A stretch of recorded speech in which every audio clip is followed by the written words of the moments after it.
Episode 19 with Mark Schulman.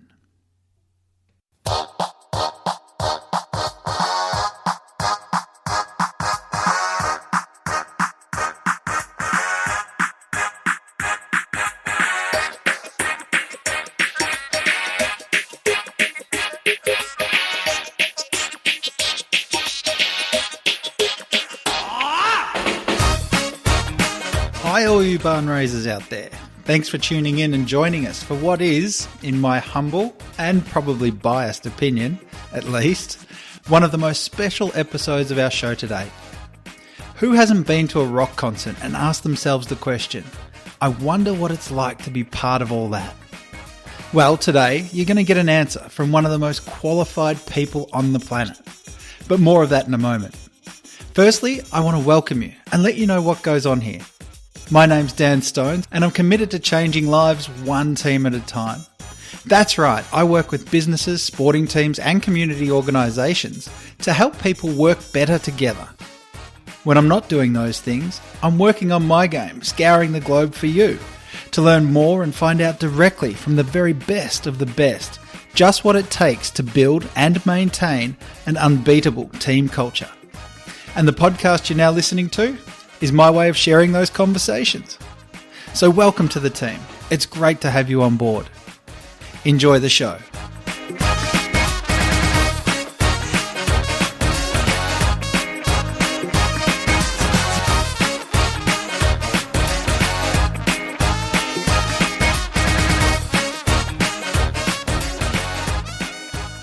Is there anyone who hasn't imagined what it would be like to be in a world-famous rock band?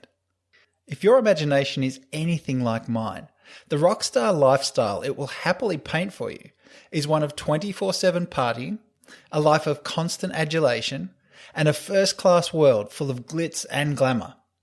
And while that might be the popular perception, the person you're about to meet is going to reveal an alternative reality that seems almost the exact opposite.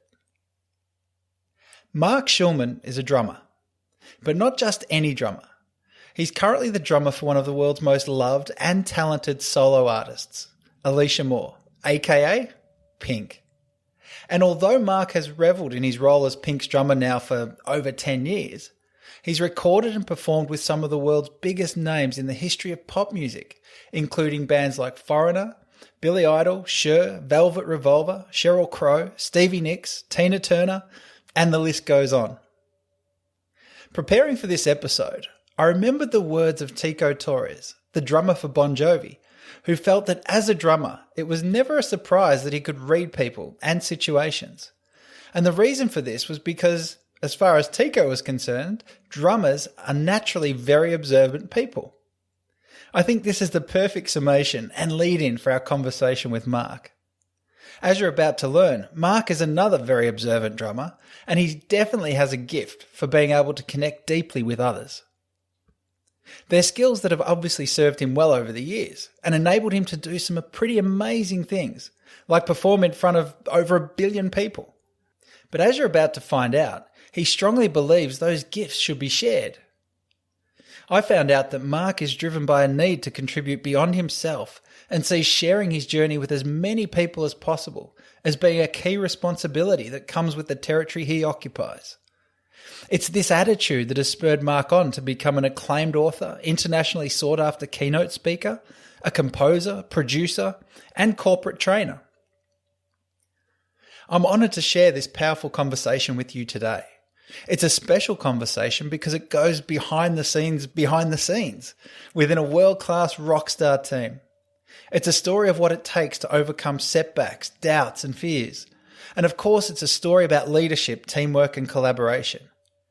And it also goes into detail about what it's like to work for one of the most talented and loved bosses on the planet. As I said at the outset, in many ways, this is a very revealing conversation. My hope is that it will stick with you and help spur you on to create the space and awareness you need to make a positive impact on your team for the highest good of all concerned. Now, one last thing. In true rock and roll fashion, Mark was on the road when this conversation was recorded.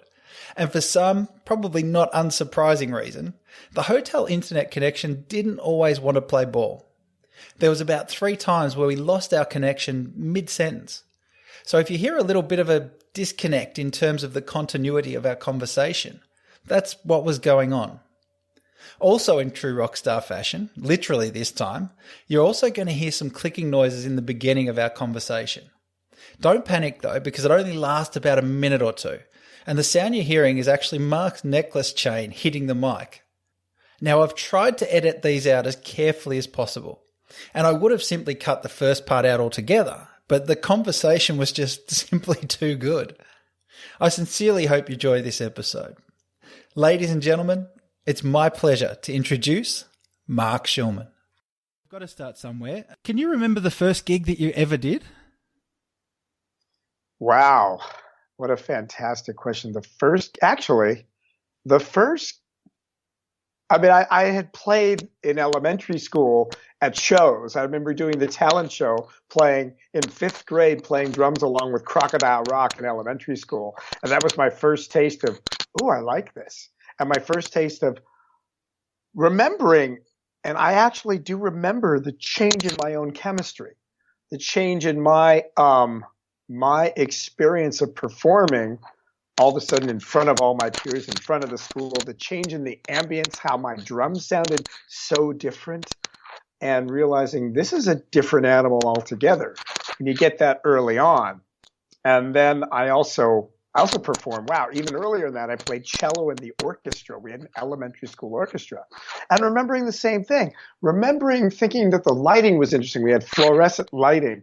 So I think I've always been attuned to the environment and attuned to the audience and the energy and how that shifts so dramatically when you're in performance mode versus rehearsal mode. In terms of the gigs that you've done, what would you say is like your greatest success in performance mode? Well, my greatest success in performance mode is working with the current artists with whom I work, because I believe that Pink, aka Alicia Moore, is absolutely, without a doubt, the greatest female performer in pop music history. And I don't just say this because I love her and I work with her, because I am a little biased, because she's not only that, she's such a wonderful, wonderful woman, truly compassionate, really intelligent, funny as hell, just all the things you want with anybody you're going to be working with. But all of my friends over the years, I've been working with Pink now for 11 years, and all of my friends that have ever gone to see a show, everybody walks away saying the same thing. That's the greatest show I've ever seen. Because it's not a matter of just the production value, which alone is fantastic, but it's the fact that she actually really performs and does such profoundly challenging and unique and things that push her fear and her envelope, that you got to give her incredible amounts of credit just for that. Putting all that aside, she has one of the greatest voices on the planet. That instrument she's got is brilliant and moves me to tears every single night. Usually on the songs that I don't play on. Yeah. When she does the ballads, when she sits out front with Justin and he's just playing guitar and she's singing, and I stand on the side of the stage and I marvel, and it moves me to tears. And I mean, I'm a sensitive male. My wife laughs at me anyway because I'm the one that cries at movies more than her. So given I'm a sensitive male, but really, she's all that. And you combine that with who she is as a being, as a person, and it's a unique. I pinch myself every day. I'll pinch myself literally. Yeah. But metaphorically, I pinch myself every day because I'm so grateful to be part of such an amazing organization. And add to that my mates, Justin, Eva, Stacy, Jenny, Adriana, Jesse's now back in the band, and then all the dancers and the crew are just the most incredible people. And, to her credit, she chooses her people very, very wisely. And, we have such a symbiotic relationship that makes the experience so enjoyable. Because let's face it, when you're traveling, we're going to go on this 4-month tour in America. You're on the tour bus with like 11, 12 people. Oh, Yvette, our stylist, rides with us. And Bill, our tour accountant, and Lisa, our road manager. There's just such a symbiotic relationship with everybody. It's just magnificent. And when you're as I said, when you're on a bus with 10, 11, 12 people, it is confined space. People don't realize. They think, oh, it's all that. It's luxurious. You're on the road. Well, no, actually, you get in a little bunk that's the size of a coffin, and the rest of the time, you're all crammed into a beautiful bus. Trust me, I have nothing but love for the bus. The bus is the only element of consistency we have every day besides the stage and each other. Yeah. But you need to really be respectful, and you need to pay a lot of attention to other people's feelings, other people's sensitivities.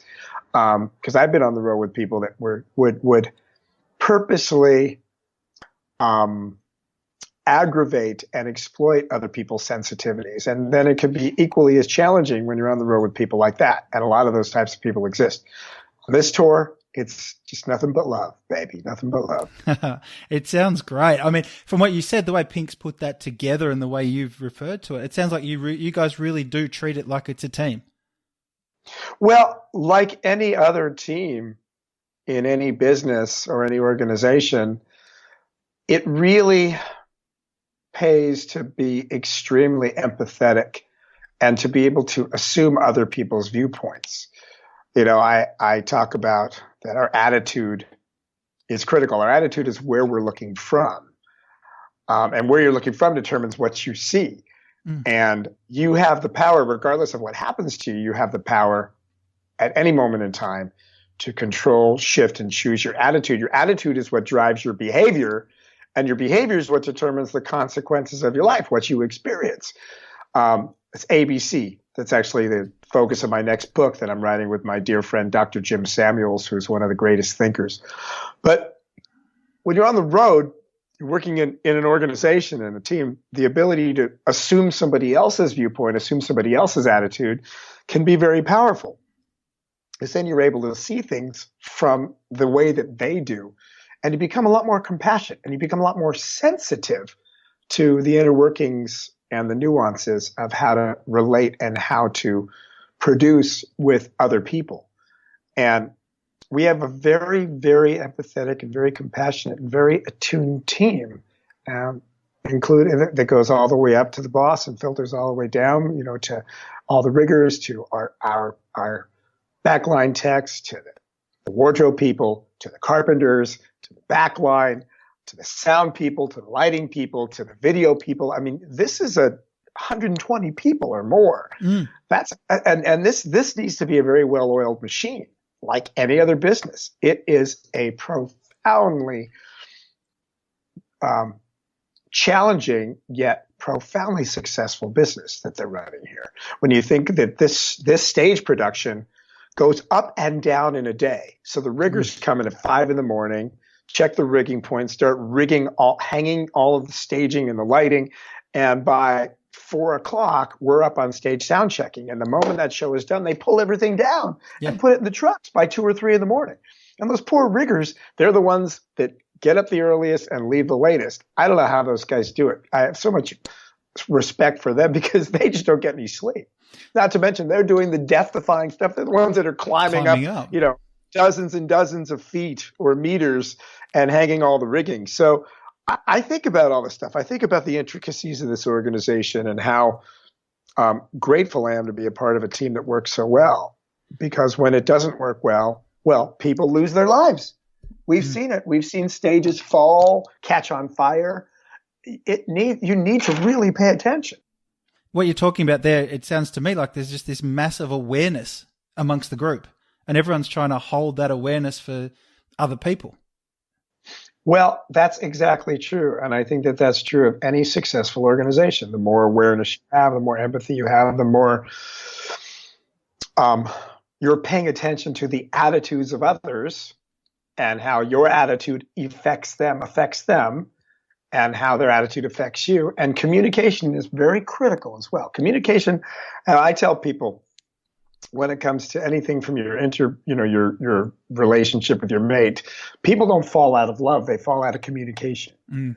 And what happens is if you stop communicating, you develop little patterns of harm because if you cause a harm or you fail to communicate something and you have a secret, then that multiplies over time because you're justifying the original secret or the original harm. And as it multiplies, you create more and more harm, and you make people your enemy. And this is how relationships fail. This is how businesses fail, teams fail, governments fail, countries fail, is because there is some unspoken communication or some harm that was never fixed. So one of the things that I see about this team and this organization is people are paying attention to each other. If there's a harm that's caused or there's a misunderstanding, we communicate about it. Just like my wife, Lisa, and I, we communicate about everything because we understand that the moment we stop communicating, the relationship's over. It's that simple. That's it. Game over. So you need to pay attention. And you need culpability is so critical. Culpability, responsibility is so critical. I take responsibility for what I do and what I say. And if I don't, then I am then undermining and ending my relationship with whomever I'm dealing with at the time. How do you cultivate that across different people? Is it a matter of you showing that and someone then reciprocating? Is that how you think it works? How do you see that growing beyond the people that you're dealing with directly so that it spreads amongst the rest of the team? Well, you can't control what other people do, but fortunately, I think that we lead by example and we associate and relate by example. So all I can really do is be the best of who I am at all times. And we all get lazy. Look, sometimes I'm in a foul mood, but if I'm in a foul mood, I just feel that coming on. I just go off and be by myself. Or sometimes I'm angry if I'm communicating with my wife as an example, and I just breathe for 3 seconds, let it go, because I want to take responsibility. Yeah, so you're basically, I like to think of it as being the light for others. So you're basically a light, and you shine as bright as you can or the best way you can, and then hopefully that proves as a stepping stone or a path for others to take that example and create their own light. Yeah, and you pay attention to the details. The thing is, when I'm in the company of these incredible performers, what makes what I call the rockstar performers is for the rockstar performers, there are no small moments because every detail is critical. So the more you pay attention to the nuances, the less stuff slides by you, and you really make use and value every bit of communication, every utterance, every text, every tweet, every email. These are all what I call mini performances. They're all performances. They're not only a reflection of what you do, they're a reflection of who you are. And who do you want to be? Who do I want to be for these people? Who do I want to be for Pink? Who do I want to be for my wife, for my kid? Yep. And it's a decision that you make. And again, we all get in foul moods, but if you're in a foul mood, hey, go work it out. You know? When I talked about Dr. Jim is not only the co-author of my book, he's one of my dearest friends, my mentor, and my life coach. So Jim's like, hey man, if you lose it on the road, call me. We'll work it out. And I do. Yeah. Because you travel. You can go a little insane. We all go a little insane in any circumstance. Certain things trigger us. We all have activators and triggers. I think, Mark, you have to plan for that too, don't you? You can't just say, well, when the moment happens, then I'm going to do that. You actually have to have that plan in place, and you got to think about that stuff. If you're on stage or if you've had a bad day or whatever it is, you're in the height of emotion, excitement, action, activity. It would be nonstop in that moment. I'm sure things go wrong. You have to have practiced that to get there. It's not like a team can just roll up on the night and then just say, right, we're ready to go and deal with whatever comes. There's got to be some work done beforehand. Well, I know that I've done personally quite a bit of work. Yeah. I can't speak for others around me, but in this particular organization, there tends to be an awareness of who we are being to each other. There's a big awareness. We honor each other. So most of these people have done a lot of work, or at least if they haven't done quote unquote inner work or spiritual work, they're simply paying attention, you know? Yeah. And look, Matt, it's our responsibility to pay enough attention to look out for the highest good of all concerned as opposed to the highest good of my concern. And we all need our time, and we all need our space, and we all need to treat ourselves well. But I've always said I don't want to be looking out for my own ass at the expense of somebody else's. I just don't believe we have to do that. And I think that catches up with you. Especially an organization and a team. It catches up to you. Yeah, right. For sure. And I think then that brings me to one of the other things in a team that's so critical is feedback. By every definition, before you go on the road, the tour's sold out. Before you've sold the records, you've been an accomplished musician. By every definition, you're successful, quote unquote, by the time you step on stage. Where does feedback come in terms of performance then? How does it feed in for you guys? And how do you treat performance in a team that you're in? Well, I am constantly monitoring myself. I'm constantly paying attention. I am never in a position of, wow, I've arrived and here I am, baby, and this is great and I'm great.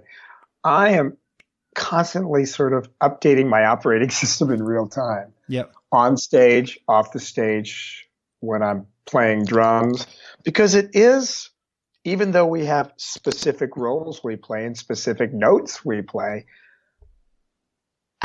it's not what we play, it's how we play it. So that's what really creates the magical performances and responding in real time. So you respond, you adjust, and you perform based on the feedback that you're getting. And I'm getting feedback on stage from Pink, from the other musicians, from the dancers, from the crew, and of course the audience. And the audience is really, really critical.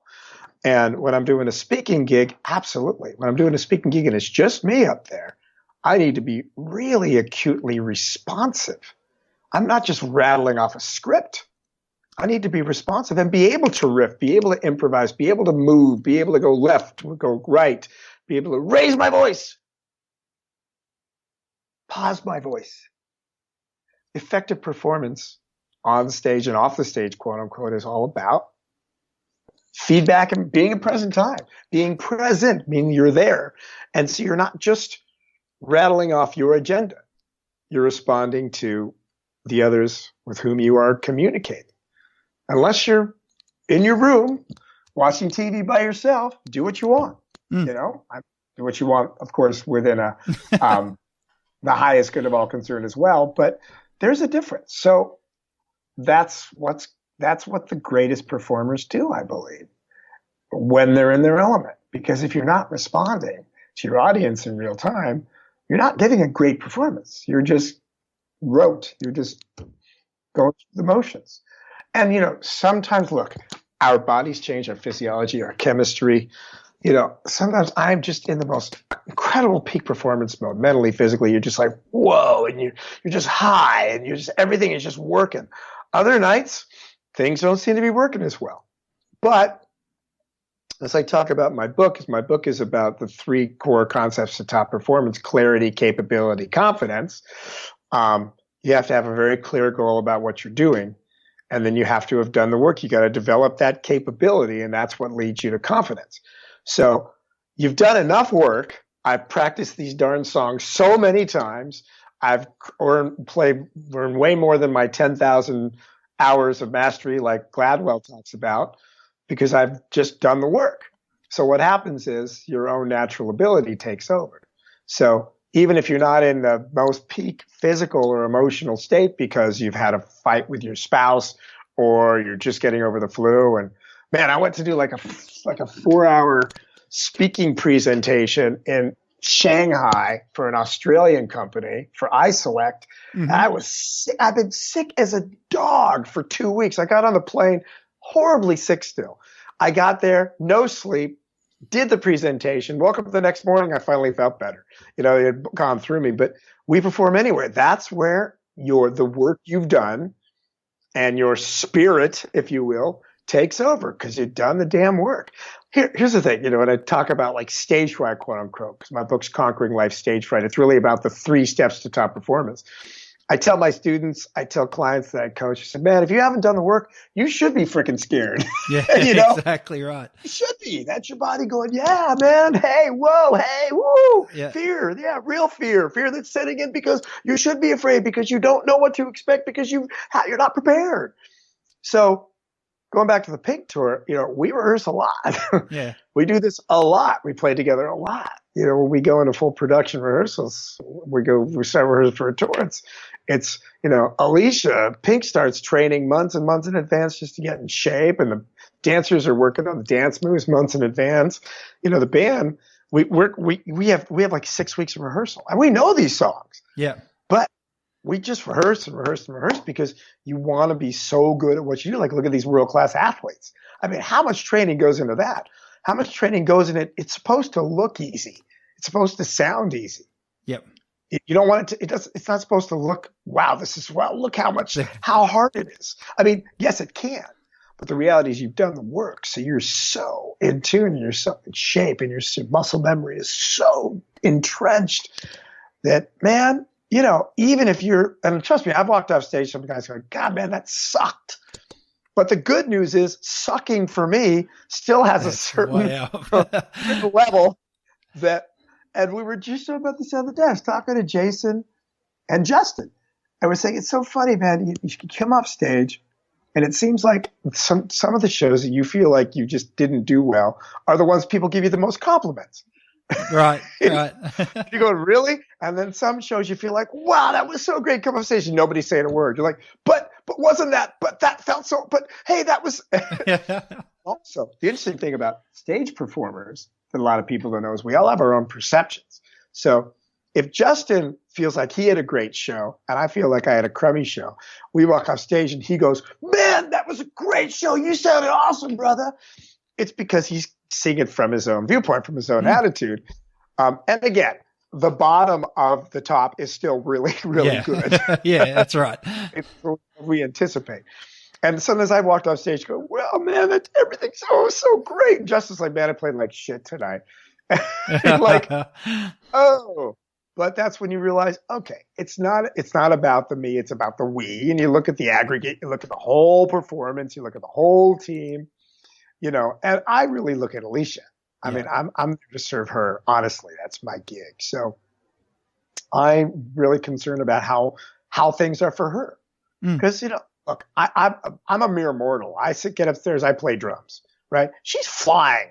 She's singing while she's flying. She's doing death-defying stunts. She just performed the American Music Awards 250 feet above the ground on the side of a building. I mean, holy shit. That's crazy stuff. Think about that. Yeah. Holy shit. Yeah. And she admits it, man. She said, when I was going to go up there, I was thinking about my breathing and my dance moves. I got up there.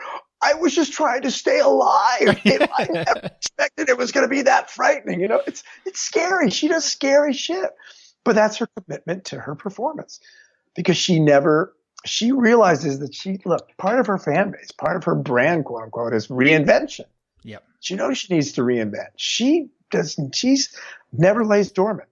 That gal's more motivated to do more newer and cooler things to give her audiences the newest, coolest, greatest experience, even if it literally scares the living shit out of her. But that's what the great performers do. The greatest CEOs, the greatest managers and team leaders would never tell their people to do what they wouldn't do themselves.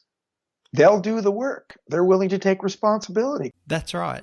And part of taking responsibility is developing and monitoring yourself, which you've already spoken about. And now, as part of that ongoing development, you share that journey, not just through music, but in other ways. For the rockstar performers, the more we know, the more we realize we need to know. And I use Pink as a great example. Pink never lays dormant. She just got on the side of a building and just took her performance to a new level. Your knowledge is king. Your ability to commit to that brand and to just unceasingly create that rock star performance no matter what at all points. So music is a great metaphor, and I've learned so much. And I thank God I had two parents that were both college professors, and it's in my DNA to be able to articulate and get up in front of people. And I did my first drum clinic in 1991, and I realized, wait a minute, I like this. I think I got something to say. And I realized people weren't just resonating with the drumming licks and the drumming technical components of drumming. They wanted to hear the stories. They want to hear the success stories. Well, how did you get there? And why are you up there? And why am I not up there? Yeah. And about 10 years ago, I realized I could take that to the corporate market, because I thought, well, why should I limit my palette of performance to simply musicians and drummers when I can take it out to the corporate market and the collegiate market. And I go and I talk to little kids, and I talk to kids with cancer, and I talk to at-risk kids. And I spread the gospel of using music as a metaphor for performance. And it seems to be very, very effective. And I'm really enjoying that in and around the Pink Tour, of course, which is number one, being able to do a few speaking gigs here and there. Right. But that all comes back, hearing you talk. So much of this is just contribution driven. All of this is just contribution for you, whether you're contributing to the audience who's having the time of their life at a show, or you're contributing to the corporation that wants to make the next step. You're just taking that as a way to contribute from yourself to them. Absolutely. And life is about being of service to me. I always say, what can I do for you? And in this amazing organization of people, one of the things I realized years and years ago when I was touring, I said, wait, if everybody around me is happy, then my life's easy. I don't really require that much. I'm not that high maintenance of a guy, really. So I just do my best to support everybody else. If the band, the dancers, the singers, if I can support them and they're happier, and of course my boss and the crew, it's shit. My life's easy, man. It just that I like to be of service. It really means a lot to me, and it really fulfills me. And I find that to be really the most rewarding thing, because I get plenty. I've been gifted with a good brain and a lot of natural ability, and so I believe it's my duty to give back, and this is my chance to give back and just be a cool dude. Yeah. No, I can resonate with that. Not so much the cool dude part, perhaps, but that sense that it's almost a calling. It's something that you can't ignore. And if you did, then naturally you feel like, one, I'm going against someone else's sort of higher will for what I should be doing, and also what makes me feel good at the end of the day. If we can put aside ego, and I want to talk to you about that in a minute, there's no real place for ego when you want to try and contribute, because it is selfless and it is about being aware, and it's putting yourself second as often as you can to be of service to others. Well, I would modify that just slightly. And that, when you get on the plane, they say, put on your own oxygen mask first. You need to take care of your basic needs first. You need to take care of your body. You need to nurture your brain. You need to nurture your spirit. And so it's our responsibility to make sure we are in an amazing, have a foundation that is powerful and sustainable, because then we can be of greater service. So I do take care of myself, and I do pay attention to my own needs and wants. It's just that there's a certain level where you realize, okay, my needs are truly met. So what can I do now? What's next? Evolution. That's right. And I think you don't get to that place of contribution on a team or wherever you are unless you've done that work to start with. You can't start at pure contribution. You can start at being selfless or enabling at the lower levels, but you don't start at a place of pure contribution or service, like you said. That comes with building awareness of others and finding out what they do need and what they truly need. Yeah. Well, unfortunately, I've seen with some very high-profile people that exist on our planet, this extreme level of entitlement. And I just don't believe in that at my core. I don't believe that any of us are more entitled than anybody else. And I think that your only responsibility is to promote and create the best you, so you can then promote and create the best of everybody else and cultivate the best in everybody else. And there's a fine balance, because I still have my wants and needs, and I still appreciate a good wine and a good car and things that I want to buy and things I want for my own kid. So it's about finding that balance. But I think that people can get out of balance when it comes to that and become a little too self-focused, self-ingratiating. And that's when, especially when people are in positions of power, and when you're at any level of celebrity or you're in any level of leadership, you're in a position of power. So I think that there's a sense of responsibility that goes along with that. And if you don't take responsibility, people will find you out. Eventually it will catch up to you. And we see that at all levels of leadership on our planet. that it's catching up to people. Oh, of course we are. Absolutely we are. And what do you think that responsibility is of a leader? Kind of a reiteration of what I said, which is balancing your own wants and needs with the wants and needs of the people that you lead. Mm-hmm. And why I say balance is because there is a different balance for everybody. But I think at a point in your gut, you know what is enough for you. Mm-hmm. And when that energy and that focus needs to be put forth onto others for the highest good of all concerned. You've heard me say that a few times. Highest good of all concerned. If you look at the aggregate, if you look at the we, then you realize that how much do you actually need? Or how much do you actually want? Where is your own personal balance? And we all need to find that. Mm. Meditation is a good way to do it. Input from others, taking your own personal inventory. Yeah. Because it's very easy to get drugged by the creature comforts. And it's very easy to get drugged by the power that you have and just start to utilize it for your own well-being. But that's not the best use of that power. And I think that the pendulum swings back. But it's the people of great character and great discipline that realize, well, I've had enough of that. Now I can drive change and for the highest good of all concerned. Yeah. But it's up to all of us to find that personal balance and to hopefully surround ourselves with people that will help us check our inventory and speak truthfully to us. Like if I ever did, and I fall out of balance sometimes, and my wife kicks my ass. She should. That's why one of the reasons why I married her, because she'll kick my ass and she'll keep me in check. So you want the people around you to help keep you in check. And the challenge is the more powerful people get, they just hire people to tell them what they want to hear. Mm. And then they fall out of check with themselves. And one of the reasons why I have so much respect for my boss is because she's in check. She has compassion. She remembers who she is. She remembers the greater purpose of what goes around her.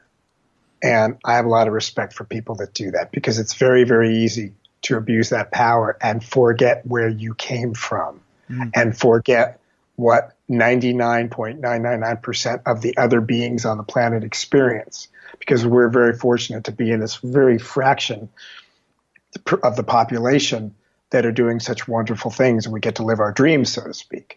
I say dream your life and live your dreams. If you can imagine it and you put that energy, it's kind of an extension. I'm rereading Think and Grow Rich by Napoleon Hill now. I went back to the original motivational financial book, but it's true.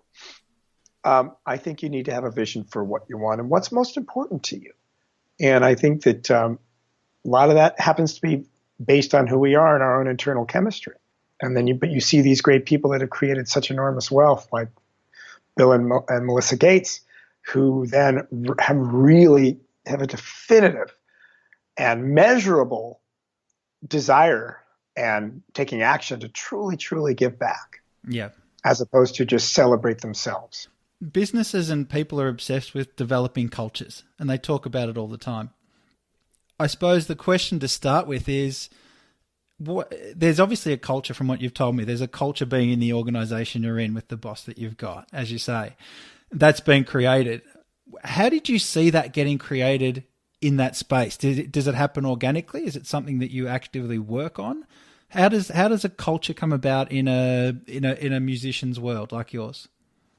Well, it starts with Pink. Mm-hmm. It really starts with who she is, and we are then acting on and cultivating her vision. And because she is who she is, what I've seen happen in this organization, to be quite honest, is people that aren't aligned with the culture, or I just simplify and call the attitude of the boss, and the attitude where we're looking from, what we're experiencing, what we want to achieve together. People whose attitudes are not aligned, who then exhibit behavior that isn't in harmony with the rest, they end up either getting fired or leaving the organization for some reason.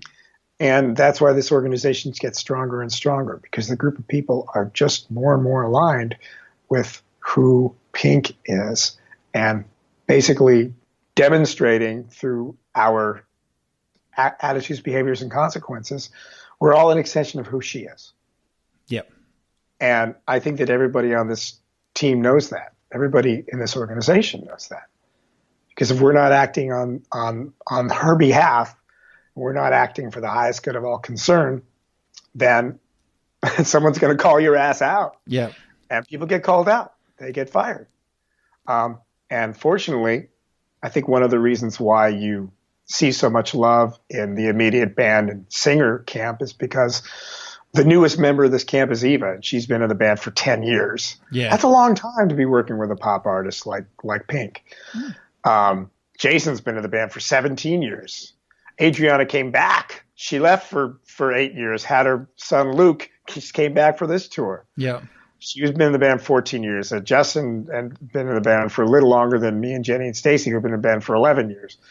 So we're here because we are a reflection, an accurate reflection, and a joyful and inspiring to Pink reflection of who she is.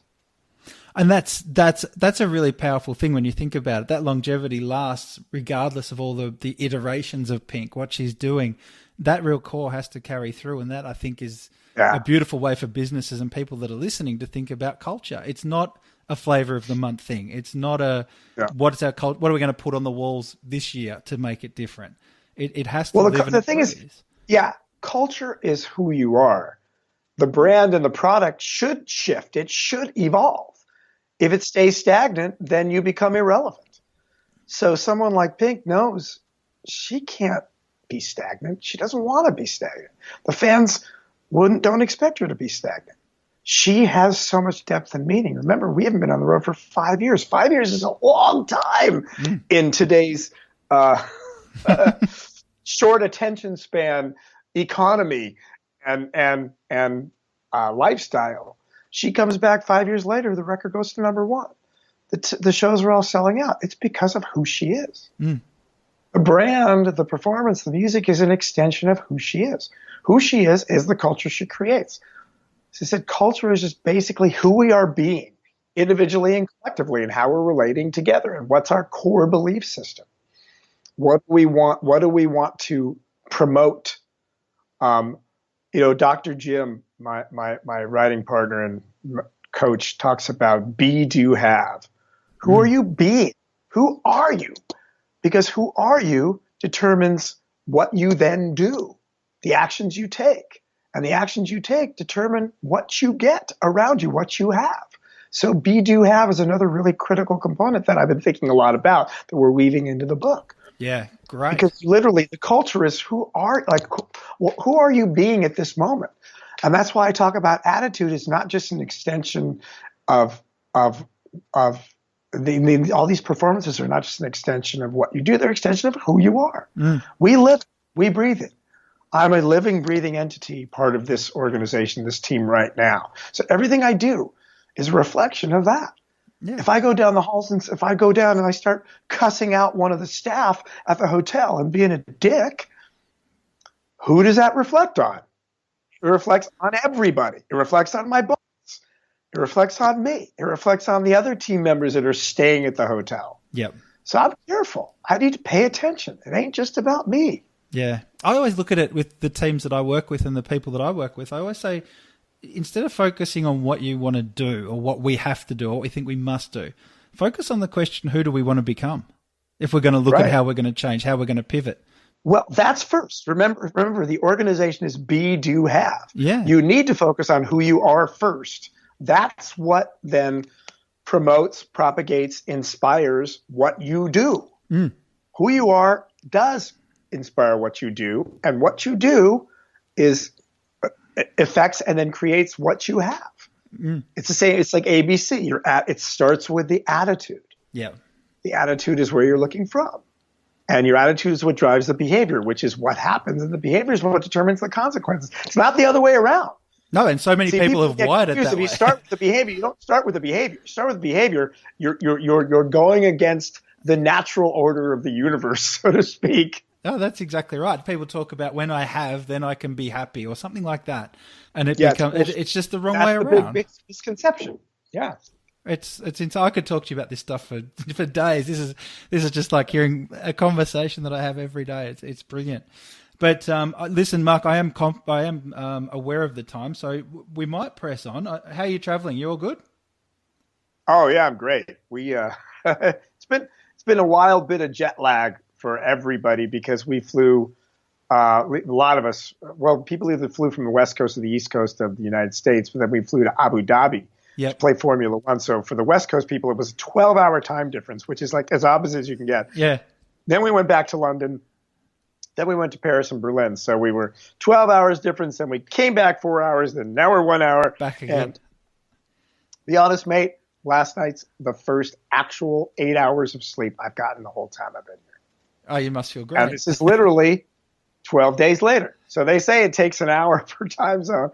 Now I'm back in Berlin, so I'm closer to my original time zone, but it still took me 12 days to get one real full 8 hours of sleep all at once, you know?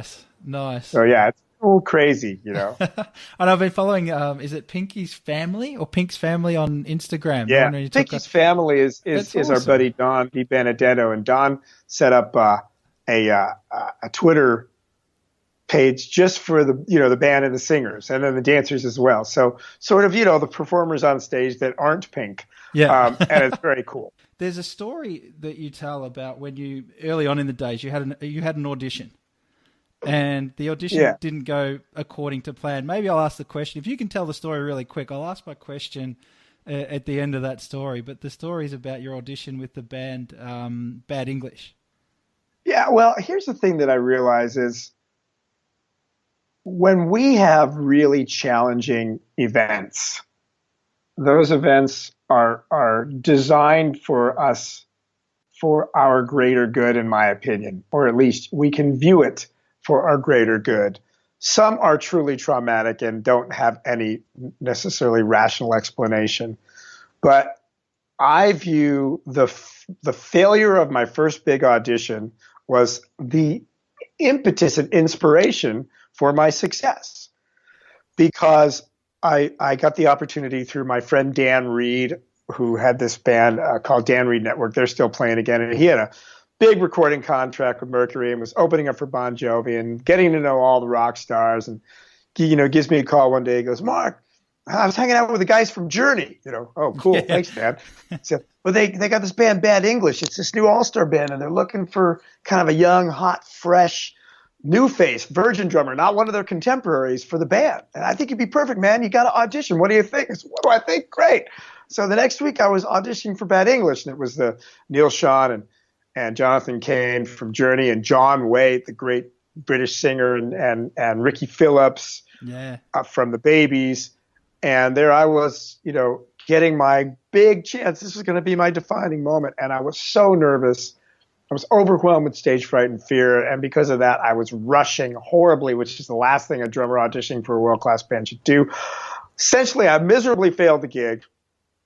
And I was so messed up, so heartbroken. I remember just being in front of my bed later that day, just thinking, just broken, like, that's it. All of my dreams and aspirations are done. It's over. And I literally got into bed and just pulled the covers over my head. And then I had this weird epiphany. And I threw the covers off and I said, wait a minute. This is a defining moment today. It's not the moment I've been hoping for, but this was the universe saying, okay, my butt has just been kicked. And I had two realizations right then. I realized, one is, okay, no one's going to ever tell me I'm speeding up or slowing down unless I want to speed up or slow down. Because I realized I thought I had mastered my internal meter, my internal tempo, which is critical for not only drummers, all musicians, everybody who's working in a team. Your tempo, your meter, your internal sense of time is critical.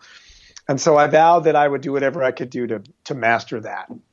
And then I ended up finding this incredible program called the Rhythm Course that's still in play, taught by Tom Mendola, who's still teaching it. And I spent 2 years basically mastering my time. It was critical. I needed to do that. I wasn't ready, thought I was ready, wasn't ready. The other promise I made that day was I'm going to bust my fear and nerves into submission and somehow transform them into confident peak performance. Yeah. So it was kind of that moment, really, that the book was born. I started writing that book because I spent the next 20, 25 years analyzing, studying, researching, network, discovering the habits and rituals that have brought me to where I am today. And the concept of conquering life stage fright was really born back then. Years later, a few years back, I was hanging out with this friend of mine, Dr. Paul Stoltz, who was voted one of the top 100 thinkers in America because he created this program called the Adversity Quotient, which is brilliant.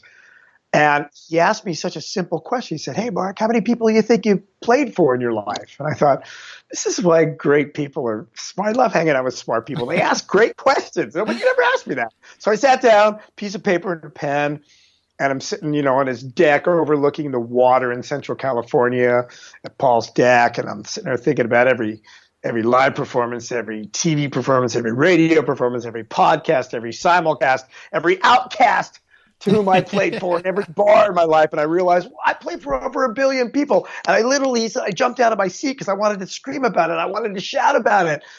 But I realized I should write a book about it because I knew I had these core concepts. I had really done a lot of inner work, studied with Dr. Jim. And I knew that I had these core concepts that I had in my intellectual property, if you will.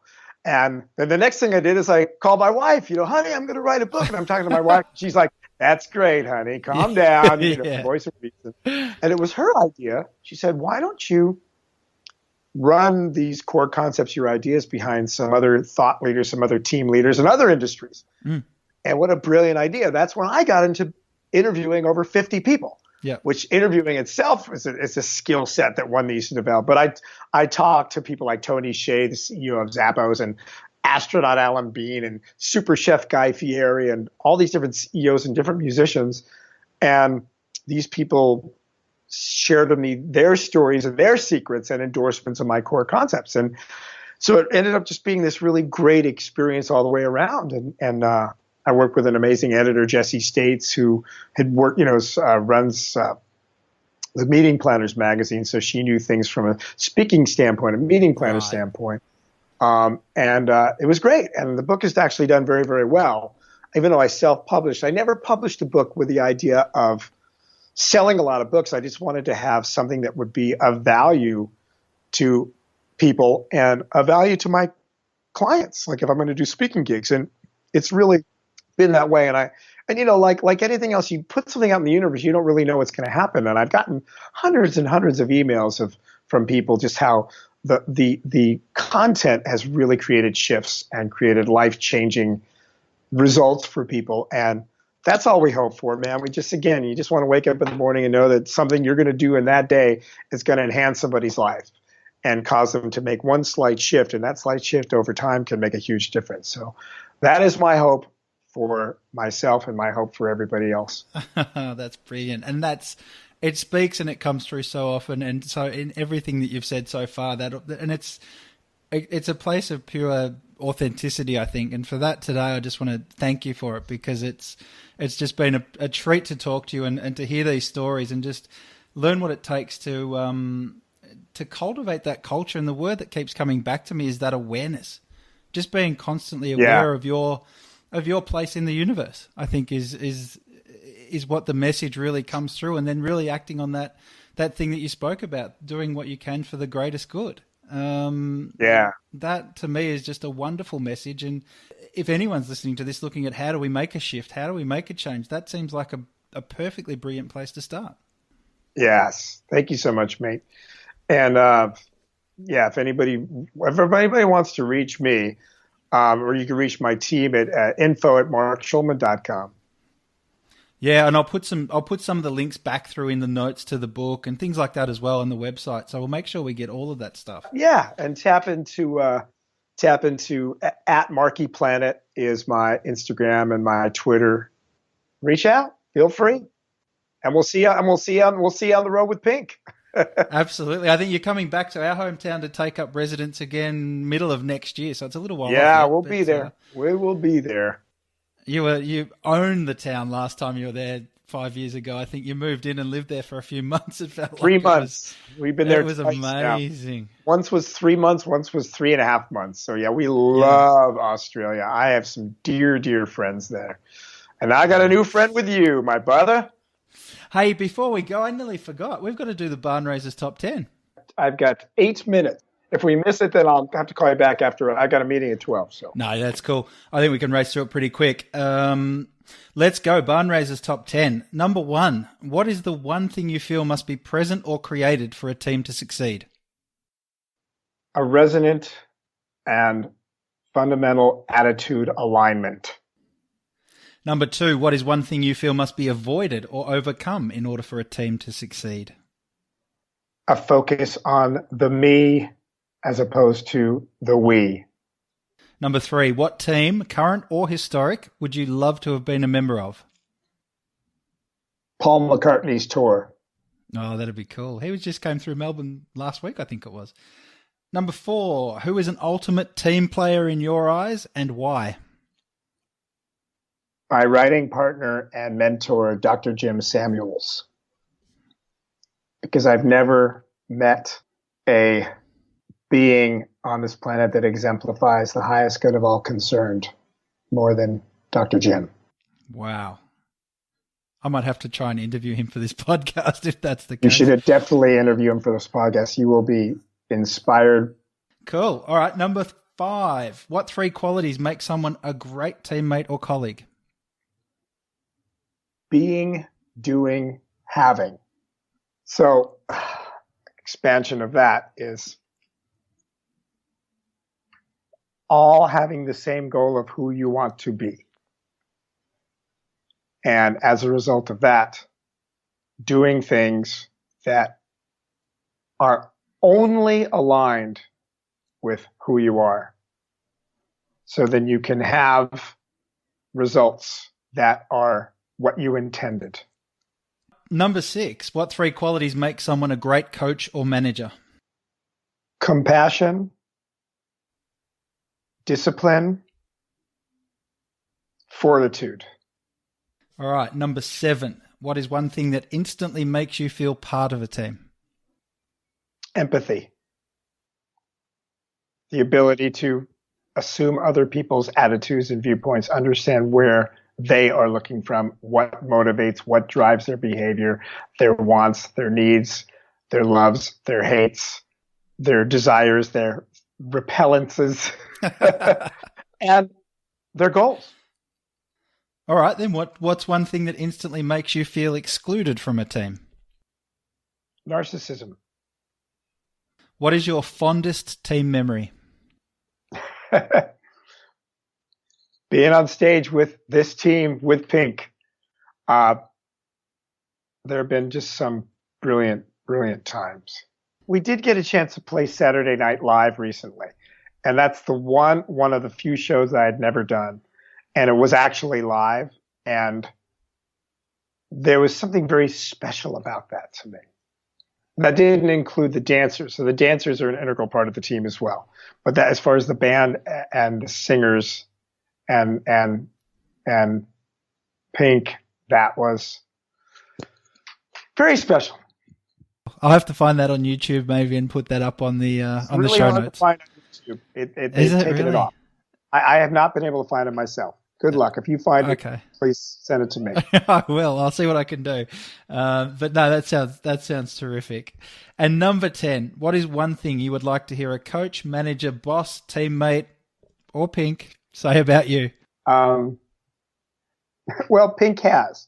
She called me Disneyland, the happiest place on earth, because I remind her of the power of gratitude. So that's always made me feel very valuable, extremely valuable to her because of that position and that constant reminder of who I am. That must have felt brilliant. Yeah, it does. It still does. Yeah, no, that's fantastic. Well, that's the top 10. So I think, Mark, I think we've got there, mate. In. Thank you so much. You have an awesome day. Enjoy. Have an awesome night. Is it nighttime for you now? Yeah, it is. We're nearly 10 o'clock at night, so all cool. Yeah. Okay, great, brother. Thanks again. All Take right. care. Take care. Have fun. Bye. Cheers. Bye. You too. Cheers, mate.